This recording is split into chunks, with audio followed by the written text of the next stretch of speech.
Айгөл молодец, айда сөйле, инде койларда булдыгыз, нишләдегез? Biz birinchi ketdik. Примерно 500 метр йөгердек. Аннан соң беренче препятствие безнең тар мәшәрәсеннән сикереп чыгарга.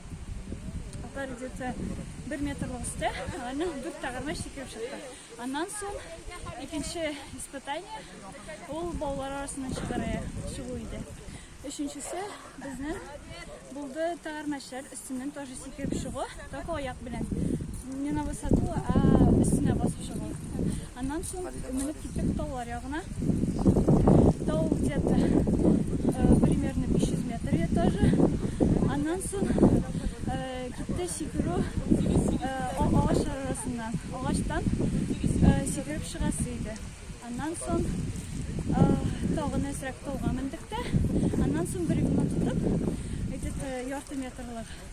Аны үзебез белән күтәреп йөгереп бардык. 300 метр булгандыр ул. Аны куеп калдырып, кулга бау бәйләп йөгереп барасы. Безгә бау бирделәр. Шул бауны кулга бәйләп, финишка кадәр йөгереп киләсе иде. Аннан соң барып, сетка астыннан чыгасы, сетка идәнгә яткан, аның астыннан шук чыгасы иде. Аннан соң безнең йөгерү аска таба китте. Где-то 500 метр аска йөгердек. Таудан аска. Аннан соң мост аша туннель аша чыгасы иде.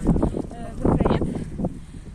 Аннан соң йөгереп барып, тауга менеп, последний испытание безнең сема иде.